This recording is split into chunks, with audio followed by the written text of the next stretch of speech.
His name is on the lips of every Hollywood star. It walks down every red carpet on earth.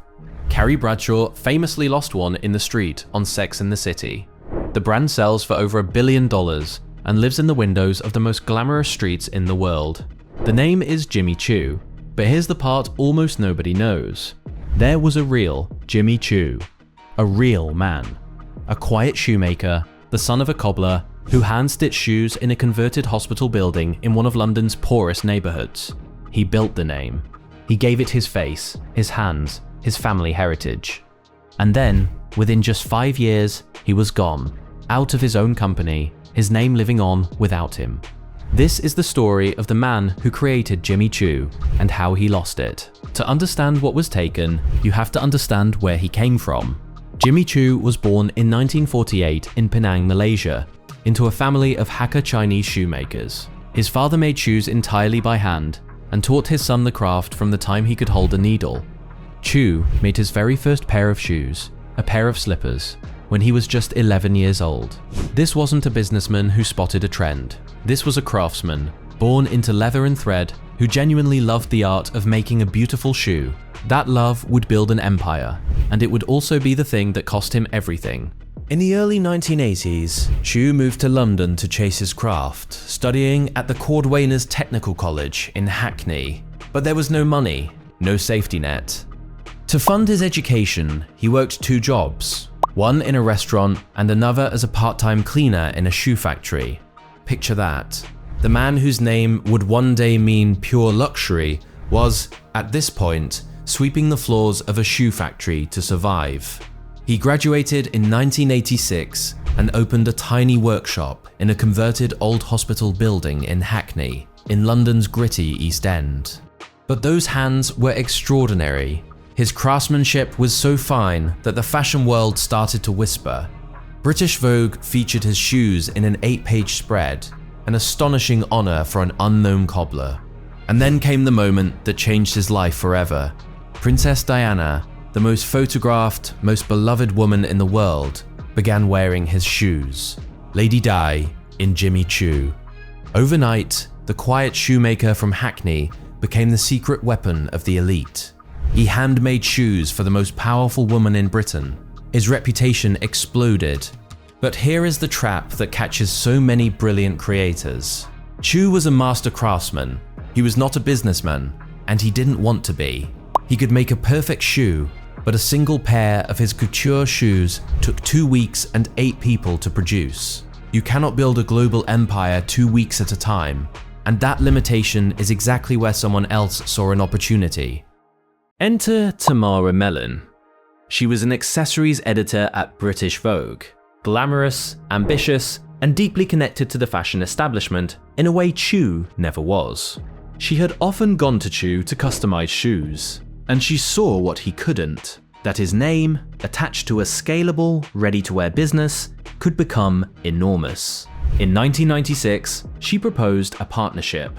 Her father, Tom Yeardy, a former Hollywood stuntman who'd helped build Vidal Sassoon into an empire, put up the money, reportedly around £150,000, in exchange for 50% of the new company and the right to use the Jimmy Choo name.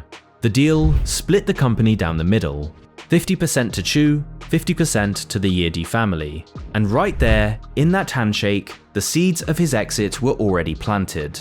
Because the two halves of the company wanted opposite things. Choo loved couture, the slow, painstaking art of making each shoe by hand. He once said he'd happily leave the ready-to-wear side to his partners. But Mellon and her father wanted scale.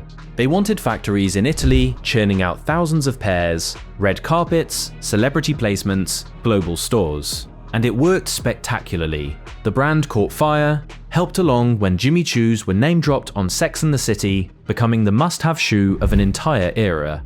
But as the business grew, so did the tension. The craftsmen and the executives were pulling in completely different directions. It became, by some accounts, less an entrepreneurial dream and closer to chaos. There was another quiet detail that mattered enormously. Choo's wife's niece, a young woman named Sandra Choi, had joined him back in 1989 and had effectively become the real design engine of the brand. So even within the creative side, Choo's irreplaceability was quietly fading. The brand bearing his name was increasingly being driven by other people. By 2001, the relationship had broken down.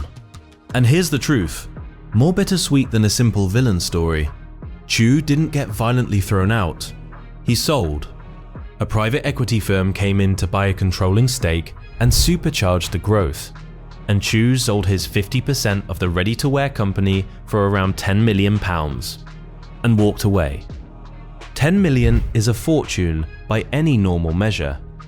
But consider what that brand would go on to be worth. Just 3 years later, it was valued at around £100 million. Then 185 million.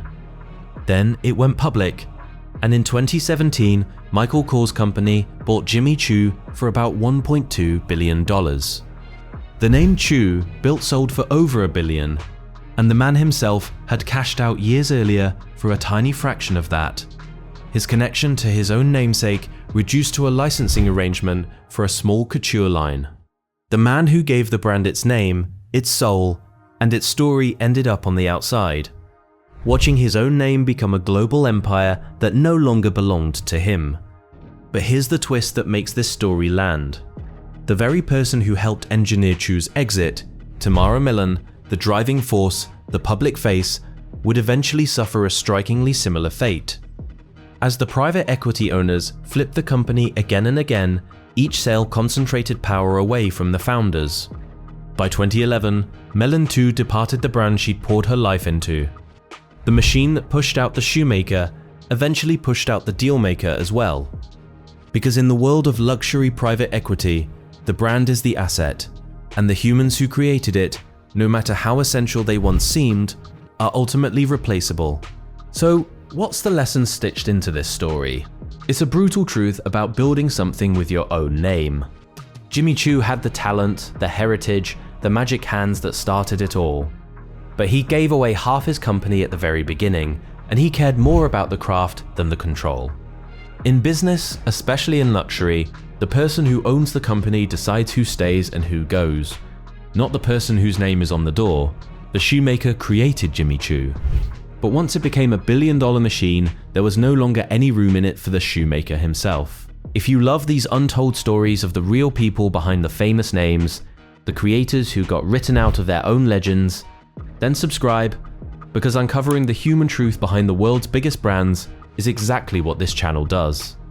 And tell me in the comments, when you build something with your own name, should you ever give up control of it, or is that the one thing you should never let go? I'd love to hear your take.